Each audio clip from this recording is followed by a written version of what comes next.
All right, we've got Mike Peterson here. If you have a question for him, go ahead and raise your hand. I'll call on you. Spencer Nussbaum, we'll start with you. Hey, Coach, how you doing? Spencer, I'm good. How are you? I'm doing well. Starting off, I know Ari didn't play last game. Can you talk about the situations where you do want to get her involved moving forward? And if you have any idea about what her minutes are going to look like for the rest of the season? Yeah, well, first of all, it's one game.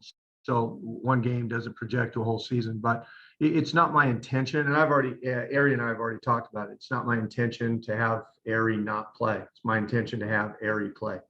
That was a specific game in a specific situation. So I would expect she would, I'm going to try to have her play in every game. Okay. And we talked today at practice about here's when you're going to go in the game. Here's what it's going to look like. Here's what our expectation is for when you get in there. Ari hasn't done, anything wrong or hasn't played poorly. There's none of that. Okay. That was a specific situation in a specific game. It's no different than Strick didn't play the game before. She went 3 straight halves without playing. Then she was ready. She came off the bench and was huge for us. So, yeah, I would expect Ari will play a lot in every game. How much a lot is, I don't know. Again, the nature of our roster is we have a lot of guards, and we have a lot of good guards, right? Odyssey, Kennedy, Court, Tiff. Okay, and there's only 120 minutes available at the 1, the 2, and the 3. So it's a matter of love to play Ari more, but to play her more, I got to play somebody less, and it's just feeling that out. Hey, Terrell, go ahead. Good afternoon, Coach. How are you? Good, thanks. Hope All you right. are. Yes, sir. Yes, sir. Same here.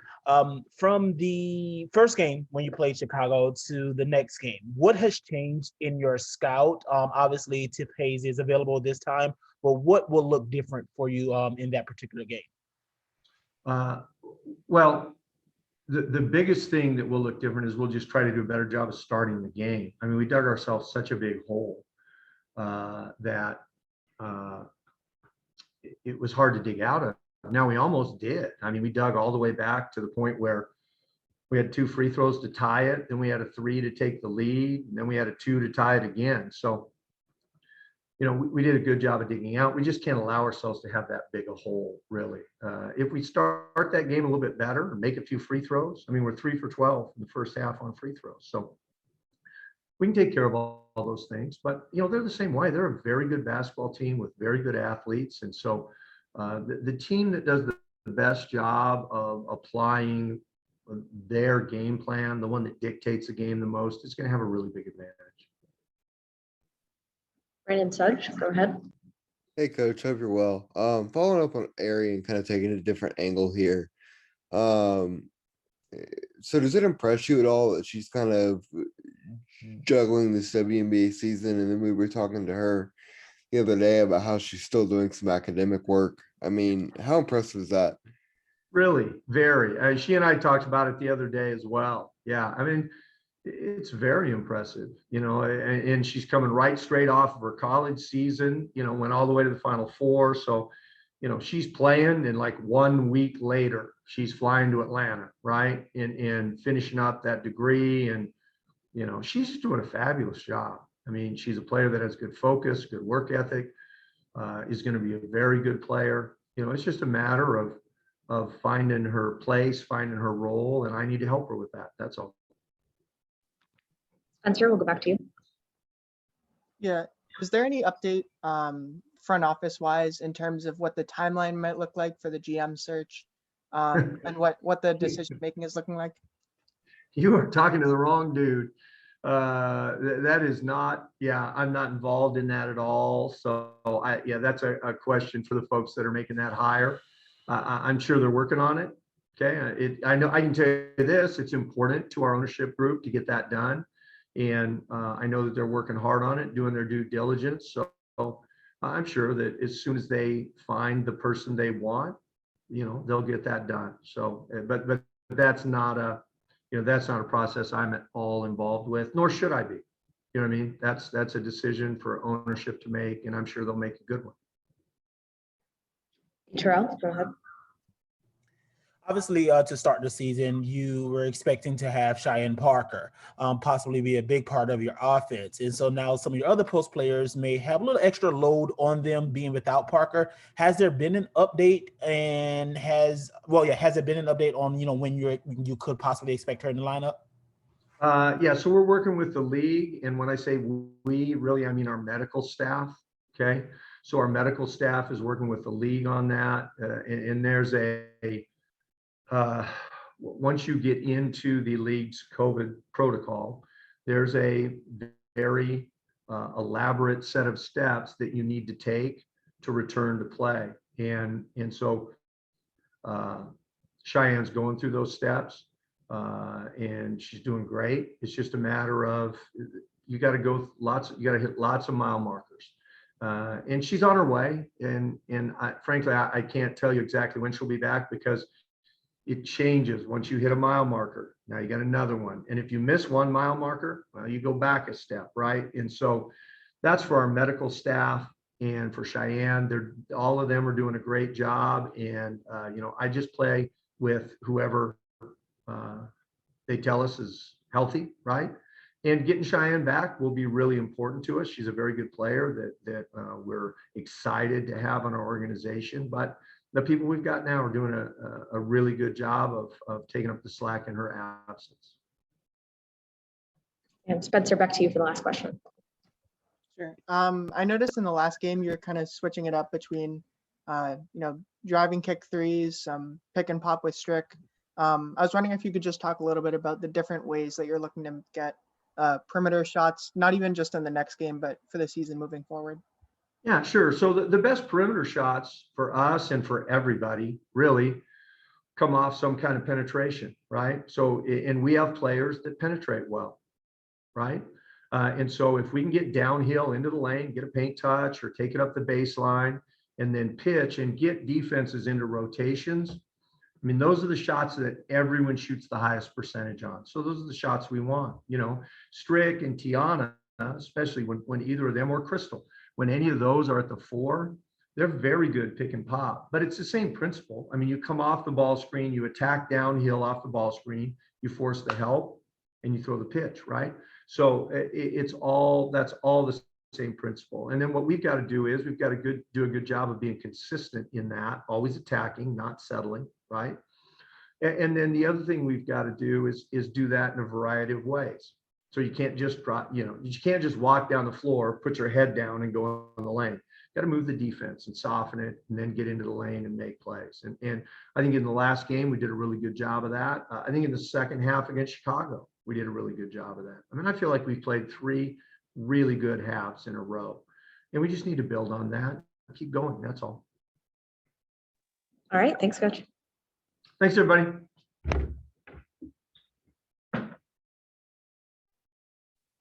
All right. Yeah. Got Crystal Bradford here. If you have a question for her, go ahead and raise your hand. I'll call on you. Spencer Nussbaum, we'll start with you. Hey, Crystal, how's it going? Hey Spence, how are you? I'm good. Doing well. Just want to talk about obviously last game and then moving forward. The team shot really well from outside and from the 3-point line. How important is that going to be to this team's success, and where do you kind of think you fit into all that? We don't want to fall in love with the 3 ball. We want to be in love with the controllables. Sometimes no matter where you at, sometimes shots just don't fall. So I don't think my team really harped on the fact that we hit a lot of threes. I think we were excited about only having 5 turnovers that game. I think we were excited about how we got out and run. And I think we were excited about how we adjusted on defense. So, some of the games we're hitting at the 3-pointer, but we don't want to settle. We have some really quick guards that can also shoot. So, I think we're just going to go with how the game is, whatever the game is giving us. Brandon Sudge, go ahead. Hey, Crystal, I know after the first game against Chicago, we talked about getting off to a faster start. What do you feel like the difference was in terms of getting the energy early against Indiana? Just like any team, no one wants to lose. And I felt with the first game with Chicago, by us coming back, we realized we could have and should have won. So, that just kind of put fire under all of us. and just we came out ready. We were able to, you know, it's one thing in training camp, you got a lot of players heading up. You got some preseason games and then head up to that first game. But it's one thing to have a game under your belt. You can relax a lot more. Not relax, but you can just throw it away and just keep building. And I feel like every day we're building a little more on things. So I think that we just came ready for Indy. And that's kind of just what happened. B. Terrell, go ahead. Good afternoon, Krista. How are you? I'm good, B. How are you? Doing well, doing well. Thank you for your time. So for those that may not be familiar with your game, they're definitely knowing or getting to know who Crystal Bradford is. It's been a while since 2015, but you've had a pretty awesome start so far. Almost 8 points a game, 4 rebounds, couple assists, couple of steals. How do you feel like you want to continue to grow this season to help the Atlanta Dream compete and, win? Well, I have to give it to Mike. He is trying to implement me best ways he can. He told me this morning, you can do a lot of good things for us, and I'm going to continue to find out, figure out how you could be an asset for us. Every game, I'm just coming out to win. I'm coming to play hard. I'm such a competitor. And again, like I said, I'm 27. So to the basketball world, I may look like a rookie or something, but I've been playing basketball and studying the game for a long time. But I've always told myself, like, I just want to play year round. Like, I'm able to play overseas and then the season over and then something just may not work out with the W. And then, I'm just kind of sitting and my mind is just still working. I may YouTube some things, but it's nothing like being on a professional level. It's nothing like being in the W and learning the things that I've learned thus far this year. So I'm picking up on things and I'm implementing it with my hard hustle and tenacity that I already have. Spencer, back to you. Yeah, you mentioned the Dream only having 5 turnovers last game. What's the key to minimizing turnovers when you're also playing at, a super fast pace that Atlanta wants to play at? Well, okay. The key is to take care of the ball. By us all having, all of our players most of our guards are firecrackers, if you know what I mean. So if you don't take care of the ball, they're gonna bark at you. And I think we're starting to adjust with communication. We are able to communicate with each other. Y'all take care of court, take care of the ball. Like y'all gotta, so we're going to get into each other if we're not taking care of the ball. A key of not turning over is essentially taking care of the ball. So so the key is probably practice. So we're going hard as we can in practice. We're pushing each other in practice with that pace that we want in the game. So when it's in the game, it's not foreign to us. And Brandon Sudge, last question. Go ahead. Hey, Crystal, somebody who has obviously had to find their place in the league and has done a pretty good job with that. I want to ask you about Ari. How impressive is it that she's kind of like juggling all this of just finishing a college season, still doing some academic work, trying to find her place in the league, and even having some time early here? I mean, just how impressive has her work been early, given that she has all of that going on?